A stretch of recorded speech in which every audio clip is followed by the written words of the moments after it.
ভানুরুদ্র পাল, সত্যনারায়ণ বণিক, আরো কিছু চুটিপুটি নেতা আছে যারা আমাদেরকে শেষ করে দিচ্ছে, কিন্তু আমরা লোভের বশবর্তী নই।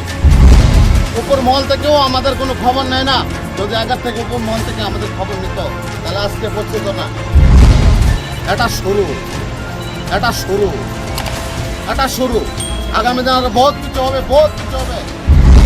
আমরা সিঁড়ি এখানে সিঁড়ি, তারা সিঁড়িকে ভেঙে দিয়ে তারা শাসনের নামে এখানে শোষণ করছে।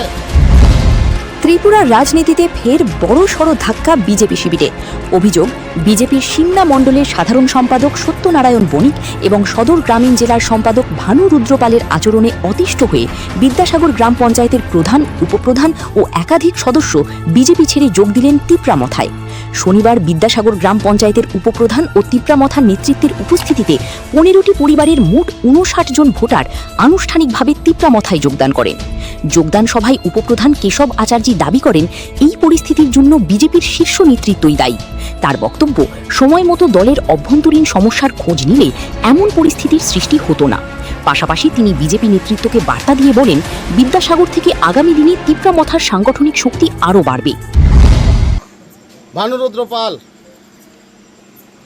যিনি ভারতীয় জনতা পার্টির হয়ে কাজ করে, ভানুরুদ্র পাল, সত্যনারায়ণ বণিক, ওনারা এখানে আমাদের শেষ করে দিচ্ছেন। এদের জন্য আমরা বহুত কাজ করেছি জনতা পার্টির হয়ে। এখানে সবাই যারা আছেন সবাই ভারতীয় জনতা পার্টির জন্য এখানে কাজ করছেন। একটা লোক নেই এখানে যারা আছেন জনতা পার্টির জন্য কাজ করেনি।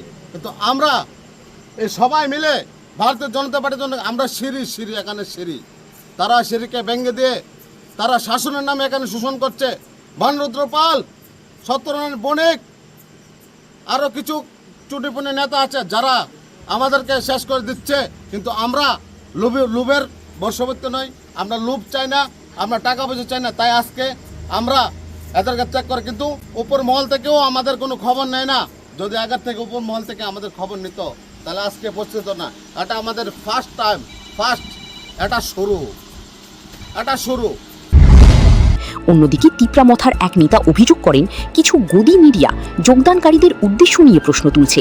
তিনি পাল্টা দাবি করেন, আগে বিদ্যাসাগর গ্রাম পঞ্চায়েতের বাস্তব পরিস্থিতি যাচাই করা হোক।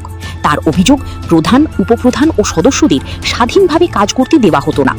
এখন তিপ্রামথার নেতৃত্বে বর্তমান পঞ্চায়েত বোর্ড সকল শ্রেণীর মানুষের স্বার্থে কাজ করবে বলেও তিনি দাবি করেন। গদি মিডিয়া মানুষকে বিভ্রান্ত করার জন্য তাদেরকে লুবি ইত্যাদি বিভিন্ন বিশ্লেষণ তারা বিশেষায়িত করছে। তো তার জবাবে আমি বলতে চাই যে তারা লুবি না, যারা তাদেরকে কাজ করতে দিছে না মনের মতো, তারা তো চাইছিল জনগণকে তাদের প্রাপ্যটা বন্টন করে দেওয়ার জন্য। তাদেরকে দিছে না বন্টন করে দেওয়ার জন্য, সেই সুযোগ দিছে না। এই ঘটনায় ত্রিপুরার রাজনৈতিক মহলে নতুন করে জল্পনা শুরু হয়েছে। Bureau report, the news 9।